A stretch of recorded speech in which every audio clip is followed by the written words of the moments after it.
Hello friends, मैं रागिनी आप सभी का आपके अपने YouTube channel job updates for you में स्वागत करती हूँ। टीसीएस ने रिसेंटली टीसीएस एनक्यूटी 2025 का एग्जाम कंडक्ट कराया था, जो कि 3rd, 4th and 5th of October 2024 को हुआ था।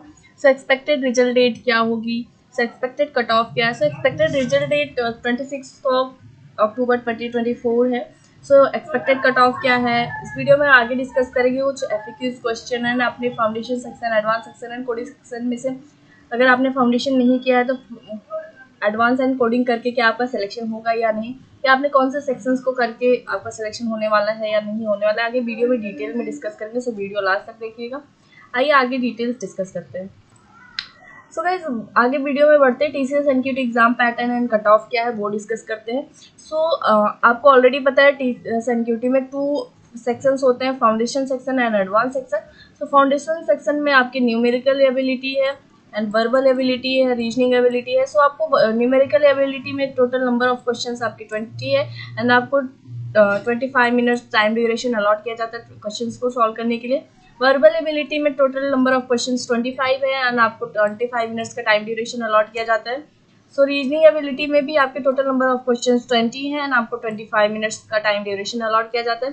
So advance aptitude and reasoning की बात करते हैं तो उसमें टोटल 14 क्वेश्चन है एंड आपको 25 मिनट्स का टाइम ड्यूरेशन अलॉट किया जाता है इसको सॉल्व करने के लिए। सो एडवांस कोडिंग में 2 कोडिंग क्वेश्चन है एंड आपको 90 मिनट्स का टाइम ड्यूरेशन दिया जाता है। सो अभी एक्सपेक्टेड कट ऑफ की बात करते हैं तो हम बात करने वाले हैं सेक्शनल कट ऑफ क्या है। सो सेक्शनल कट ऑफ के बारे में बात करेंगे तो यहाँ पे टोटल 20 क्वेश्चन है। सो आपको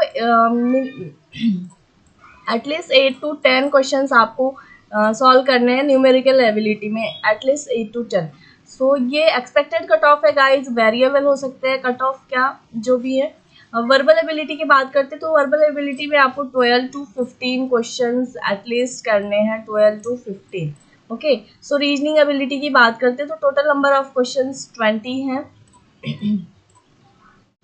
सो इसमें आपको 10 to 12 क्वेश्चन एटलीस्ट करने हैं, आपको 10 to 12 क्वेश्चन एटलीस्ट करने हैं, 10 to 12 question at least.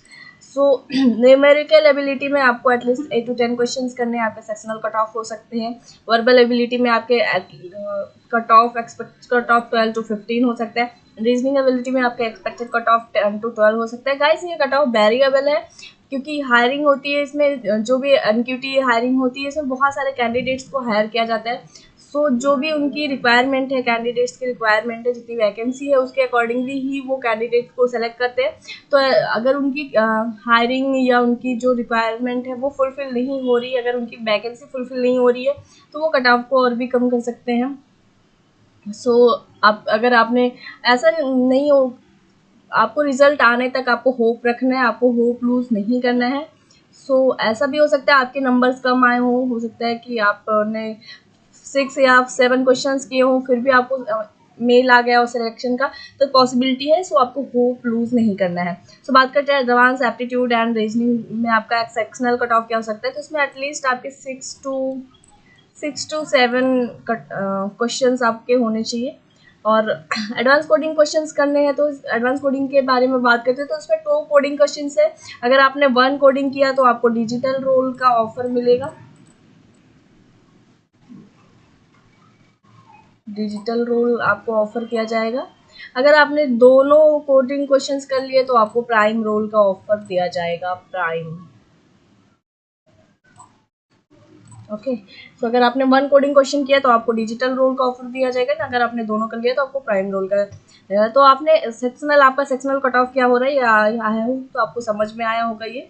So video में आगे बढ़ते हैं, बात करते हैं टीसीएस रोल्स एंड सैलरी की। तो इसमें रोल्स आपको ऑलरेडी पता है, निंजा, डिजिटल एंड प्राइम। सो इसमें ग्रेजुएट एंड पोस्ट ग्रेजुएट दोनों कैंडिडेट्स अप्लाई कर सकते हैं। सो रोल्स की बात करते हैं तो पहले ग्रेजुएट कैंडिडेट्स की बात करते हैं। सो अगर निंजा रोल के लिए ग्रेजुएट कैंडिडेट्स की सैलरी 3.36 LPA है एंड डिजिटल रोल के लिए ग्रेजुएट कैंडिडेट्स की सैलरी 7 LPA है एंड प्राइम रोल के लिए ग्रेजुएट कैंडिडेट की सैलरी 9 LPA है। सो पोस्ट ग्रेजुएट की बात करते हैं तो निंजा रोल के लिए पोस्ट ग्रेजुएट कैंडिडेट की सैलरी 3.5 LPA है, डिजिटल रोल के लिए पोस्ट ग्रेजुएट कैंडिडेट की सैलरी 7.3 LPA है एंड प्राइम रोल के लिए ग्रेजुएट कैंडिडेट की सैलरी 11.5 LPA है। ओके, सो गाइज बात करते हैं एक्सपेक्टेड रिजल्ट डेट की। ओके, सो 2025 एनक्यूटी का एक्सपेक्टेड रिजल्ट डेट क्या है? तो हम एक्सपेक्ट कर रहे हैं कि रिजल्ट डेट 26 अक्टूबर 2024 को हो सकता है एक्सपेक्टेड। अगर हम पिछले 2024 एनक्यूटी 2024 का एनालिसिस करें तो जो एग्जाम्स हुए थे वो अप्रैल एंड मई में हुए थे। लास्ट एग्जाम जो हुआ था एनक्यूटी 2024 का वो हुआ था 6 मई। ठीक है, वो हुआ था 6 मई 2024 को। सो रिजल्ट जो आपका रिजल्ट अनाउंस हुआ था वो 20 मई को हुआ था। सो इसमें 22 डेज के गैप हैं। ठीक है, सो 20 या 22 डेज के गैप्स थे, तो एक्सपेक्ट किया जा रहा है इस बार का रिजल्ट भी 26 तक अनाउंस होगा। तो ये 2 दिन आगे 2 दिन पीछे 2-4 दिन ऐसे डिफरेंस हो सकते हैं, बट इसके आसपास ही आपका रिजल्ट एक्सपेक्टेड रिजल्ट डेट हो सकता है। सो गाइस हम आ जाते हैं अपने एक इम्पॉर्टेंट डिस्कशन पे। सो FAQs फॉर निंजा रोल, मतलब अगर आप जो निंजा रोल क्वालिफाई कर रहे हैं उनके कुछ क्वेश्चंस हो सकते हैं ना, जैसे कि अगर आपने फाउंडेशन सेक्शन बहुत अच्छे से किया, आपने फाउंडेशन सेक्शन भी नहीं किया एंड आपने कोडिंग सेक्शन भी नहीं किया, तो क्या आपके चांसेस होंगे? बिल्कुल नहीं होंगे, है ना। कैंडिडेट्स क्वेश्चन करते हैं हमने फाउंडेशन सेक्शन किया है बट कोडिंग सेक्शन नहीं किया, हमने कोडिंग किया बट फाउंडेशन नहीं किया, बट हमने एडवांस एंड कोडिंग किया है, तो किस रोल के लिए सिलेक्शन होगा? तो हम इसी चीज़ का सॉल्यूशन लेके आए हैं। सो बात करते हैं हम डिफरेंट रोल के लिए, आगे बात करेंगे जैसे डिजिटल के लिए, निंजा के लिए, हर रोल के लिए हम बात करने वाले, डिजिटल प्राइम रोल के लिए भी। ठीक है, तो पहले बात करते हैं निंजा रोल के लिए। सो अगर आपने कोई भी फाउंडेशन सेक्शन एंड कोडिंग नहीं किया तो आपके कोई चांसेस नहीं है निंजा के लिए। अगर आपने फाउंडेशन किया है एंड कोडिंग, फाउंडेशन नहीं किया है एंड कोडिंग किया है तो भी आपके चांसेस नहीं होंगे। ठीक है, अगर आपने फाउंडेशन किया है, आपका फाउंडेशन बहुत अच्छे से आपने किया है बट आपने कोई कोडिंग क्वेश्चन नहीं किया है, तो आपके चांसेस हैं सिलेक्शन के। ओके, सो अगर आपने फाउंडेशन बहुत अच्छे से किया है एंड आपने कोडिंग क्वेश्चन भी अच्छे से कर दिया, तो 100% आपको निंजा रोल के लिए आपका सिलेक्शन हो जाएगा, निंजा रोल के लिए आपको मेल आ जाएगा। ठीक है, सो बात करते हैं आगे डिजिटल रोल के लिए। आप डिजिटल रोल में 3 सेक्शंस है, foundation section, advance section and coding section.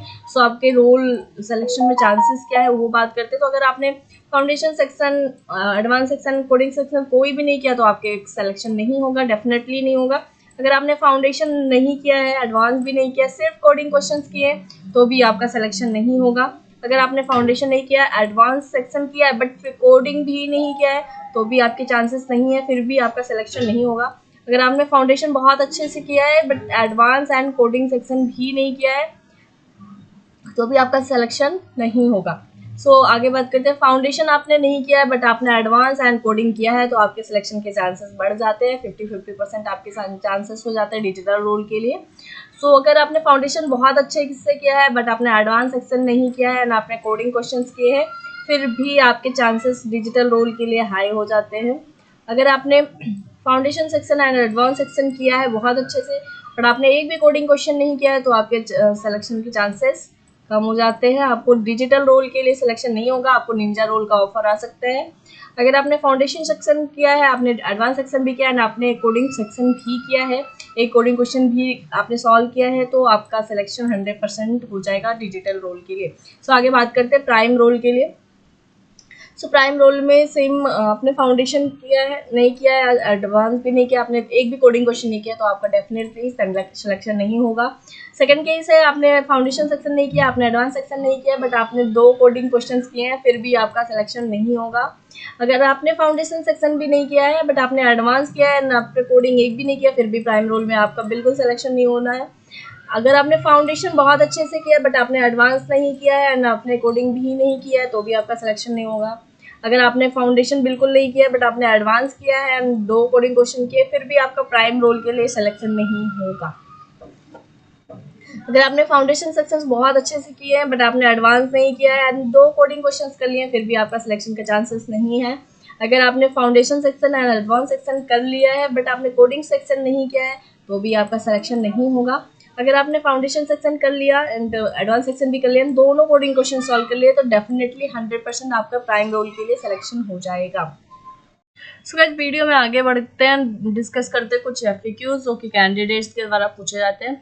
सो इसमें कैंडिडेट ने कुछ क्वेरी किया है, इन्होंने 15 आउट ऑफ 20 क्वेश्चंस किए हैं इन numerical and 15 out of 20 in reasoning and 20 out of 25 in verbal ability. और इन्होंने एडवांस सेक्शन से भी 8 to 9 क्वेश्चंस किए हैं, ठीक है। सो सिंपल कोडिंग क्वेश्चंस में इन्होंने 6 of 7 टेस्ट केसेस, मतलब एक का कोडिंग क्वेश्चन किया है जिसमें इन्होंने 6 टेस्ट केस ये पास किए हैं।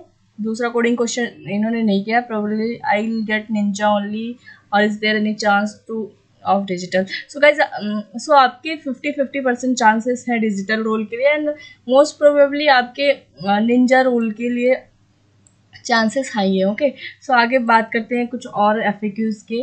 सो due to compiler issue my code was not run but I have written correct code, will they consider और नॉट। तो बहुत सारे कैंडिडेट्स को कंपाइलर इशू आ रहा है, बट अगर आपने करेक्ट किया है, कोडिंग करेक्ट की है, तो आपका कंसीडर हो जाएगा वो, ठीक है।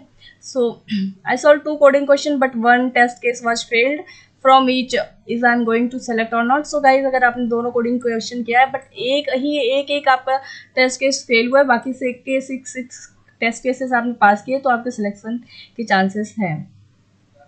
I didn't coding question and logic, all stuff is correct, but there is one error. Does they consider and give partial marks or not? अगर आपने टेस्ट केस पास किया है, सो आपको मार्क्स मिल जाएंगे, ठीक है। पार्शियल मार्किंग आपकी जो भी होगी वो टेस्ट केस पास अगर आपने किया तो उस पर ही होने वाला है, ठीक है। सो ऐसे ही और अपडेट्स के लिए चैनल को सब्सक्राइब कर लीजिए, एंड वीडियो हेल्पफुल लगती है तो वीडियो को लाइक भी कीजिए। आप हमारे WhatsApp channel and Telegram channel को भी ज्वाइन कर सकते हैं, दोनों की लिंक आपको डिस्क्रिप्शन में मिल जाएगी, जहां आप जॉब अपडेट्स एंड प्रिपरेशन के रिगार्डिंग कोई भी क्वेरी डायरेक्टली डिस्कस कर सकते हैं।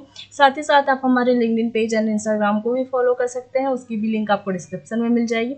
सो गाइज, मिलते हैं नेक्स्ट वीडियो के साथ, तब तक के लिए स्वस्थ रहिए, मस्त रहिए, व्यस्त रहिए। Thanks for watching.